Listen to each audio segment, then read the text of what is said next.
আপনি যদি হলে গিয়ে দেখেন চেয়ার ভাঙা, হলে গিয়ে দেখেন যদি মুতের গন্ধ বলে, হলে গিয়ে যদি আপনি দেখেন যে পিছনের সিটে যারা বসে আছে তারা শুধুমাত্র ইটিস পিটিস করতে গেছে। ভাই, সিনেমা নিয়ে আমার ভাবনা অনেক গভীর। আমি জানি না রাব্বুল আলামিন আমাকে সেই স্বপ্ন পূরণ করতে দিবেন কিনা। রাজ্জাক সাহেবরা যখন ছিলেন তখন নাকি শুনেছি 3000 সিনেমা হল ছিল। বাংলাদেশে এখন 1 কেজি গরুর মাংসের দাম 800 থেকে 850 টাকা। তা আপনার একটা টিকিটের দাম যদি 1000 টাকা হয়, আমি আমার ফ্যামিলির 5 জন হলে 5000 টাকা দিয়ে কেন ভাই বিনোদন নিতে যাবো? আমি এটা মোবাইলে অন্য বিনোদন দেখে নিব। বিষয়টা হচ্ছে 2013 সালের পরে আমি রাজনীতি ছেড়ে দিয়েছিলাম।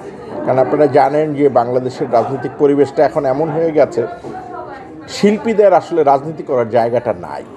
আগে আমরা একটা সময় ছিল যে ধরেন আমি সিদ্ধেশ্বর ডিগ্রি কলেজের সাবেক জিএস, আমাদের বাম পাশ দিয়ে আওয়ামী লীগ মিছিল করতো, জাসদ মিছিল করতো বা অন্য কোনো দল মিছিল করতো, আমরা এক পাশ দিয়ে করতাম। মিছিল শেষে আমরা একসাথে কিন্তু হচ্ছে গিয়ে চা নাস্তা খেতাম। কিন্তু বিগত 17 বছরে যে ফ্যাসিজমের একটা রাজনীতি তৈরি হয়েছে, তার আগেই কিন্তু যারা আমরা রাজনীতি করেছি বিভিন্ন লোক বিভিন্নভাবে সাফারার, তেমনি 2013-তেও হচ্ছে গিয়ে আমি সাফারার। এবং অনেক জায়গায় বলি, অনেক জায়গায় বলি না, খুব সংক্ষেপে বলি যে আমি রাজনীতি ছাড়তে বাধ্য হই।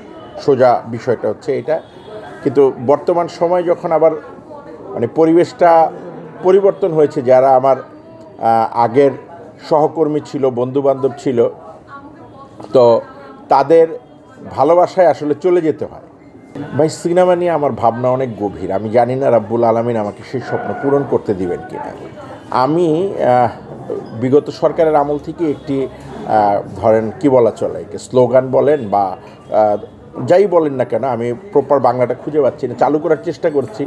ভালো কন্টেন্ট দেন, বাজেট মুখ্য না। এখন ভালো কন্টেন্ট বলতে আপনি দেখবেন আমাদের অ্যান্ড্রয়েড ফোনে যে কোনো কিছু কিন্তু ভাইরাল হয়, দেখবেন। মানে কন্টেন্টের কোয়ালিটি কি সেটা মুখ্য না, আপনি দর্শকের কি বলে মনের জায়গাটাতে টাচ করতে পারছেন কিনা সেটা বিষয়। তো সো দ্যাট ফিল্ম নাটক সেরকম একটি বিষয় যে আপনি যা বানাবেন আপনার কন্টেন্টটা মানুষের মনের জায়গা করতে পারবে কিনা। এটা দরকার নেই যে আপনার 15,000 কোটি টাকা বা 1500 কোটি টাকা বা 15 কোটি টাকার ছবি হইতে হবে। আপনি ভালো ছবি বানান।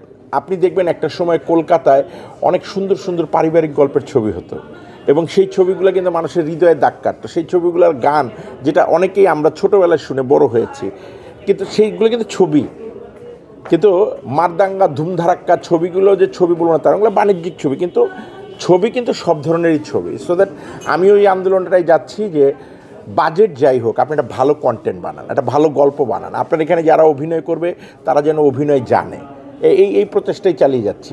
আচ্ছা দেখেন, এটার প্রথমেই প্রবণতাটা হচ্ছে রাজ্জাক সাহেবরা যখন ছিলেন তখন নাকি শুনেছি 3000 সিনেমা হল ছিল। তো তার পরবর্তী সময় কিন্তু আপনারা দেখবেন যে হলের সংখ্যা কমতে কমতে এখন 30, 35 বা 60টা সিনেমায় এসে পৌঁছেছে। হ্যাঁ, তো সেই ধারাবাহিকতায় আপনার সিনেমা হল বাড়াতে হবে। আপনি যদি সিনেমা হল না বাড়ান, আপনি সেই জায়গায় যেতে পারবেন না। আপনার এই প্রশ্নের উত্তরটা খুব সিম্পল। দেখেন, আমি একটু আগে বলে গেছি, আপনার হাতে একটা 3000 টাকা থেকে শুরু করে 3 লক্ষ টাকা দামের অ্যান্ড্রয়েড ফোন, তো 3000 টাকার মোবাইলে যে কন্টেন্টটা আপনি ফ্রি ঘরে বসে দেখতে পাচ্ছেন ওইটাও ভাইরাল হচ্ছে। 3 লক্ষ টাকার মোবাইল ফোনে দেখে যেটা আপনি কন্টেন্ট দেখছেন সেটাও কিন্তু ভাইরাল হচ্ছে। মূলত বিষয়টা হচ্ছে কি, আপনাকে দেখাইতে হবে আগে। তা আপনার হলই তো নাই, আপনি কন্টেন্ট যা বানান, আপনার হলের পরিবেশ থাকবে না। আপনি যদি হলে গিয়ে দেখেন চেয়ার ভাঙা, হলে গিয়ে দেখেন যদি মুতের গন্ধ বলে, হলে গিয়ে যদি আপনি দেখেন যে পিছনের সিটে যারা বসে আছে তারা শুধুমাত্র ইটিস পিটিস করতে গেছে, এর চেয়ে ভদ্র ভাষায় আর বলতে পারলাম না। তো তাহলে কেন আপনার হলে সিনেমা দেখতে যাবে?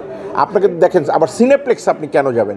বাংলাদেশে এখন 1 কেজি গরুর মাংসের দাম 800 থেকে 850 টাকা। তা আপনার একটা টিকিটের দাম যদি 1000 টাকা হয়, আমি আমার ফ্যামিলির 5 জন হলে 5000 টাকা দিয়ে কেন ভাই বিনোদন নিতে যাবো? আমি এটা মোবাইলে অন্য বিনোদন দেখে নিব। সো দ্যাট হবে না। আপনাকে মধ্যবিত্ত এবং নিম্নবিত্তদের আয়ত্তের মধ্যে বিনোদনকে আনতে হবে, সিনেমা হলকে আনতে হবে, তাইলেই আপনার সিনেমার উন্নতি হবে। যারা ভালো কন্টেন্ট দেন দেখবেন 6টাও ভিউ হয় না।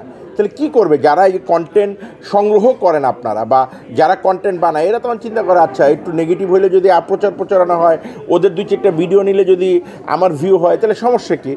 সো দ্যাট এইটা প্রথমে আগে যারা দেখে তাদেরকে ভালো হইতে হবে। আর আরেকটা শ্রেণীকে আমি করবো, ভাই তোমরা যারা এই যে শ্রেণী আসো আমাদেরকে হেদায়েত দান করো, মোল্লা শ্রেণী, তোমাদেরকে আমরা বলতে চাই ভাই, তোমরা এই ইউটিউবে ঢুকো না, কন্টেন্টে ঢুকো না। তোমাদের কেউ ঢুকতে কয় নাই ভাই, ঢুকে হেদায়েত নসিহত দিতে কয় নাই। আমি অতীতও বলছি, এখনও বলছি, তোমাদের কেউ নসিহত দিতে কয় না। হ্যাঁ, আপনি পরবর্তীতে যেটা বলছেন অবশ্যই যারা ভাইরাল আইটেম আছে ওদেরকে বোঝা উচিত যে ওদেরকে যখন মানুষ চিনে গেছে ওদের উচিত এখন বেটার কিছু করে হইলো গিয়ে কাজ করা। মানে আলতু ফালতু ভিডিও বানায় তাদের কাজ করার আসলে কোনো মানে হয় না। তাদের এখন নিঃসন্দেহে কোয়ালিটিফুল কাজ করা, কারণ তাদেরকে মানুষ চিনে।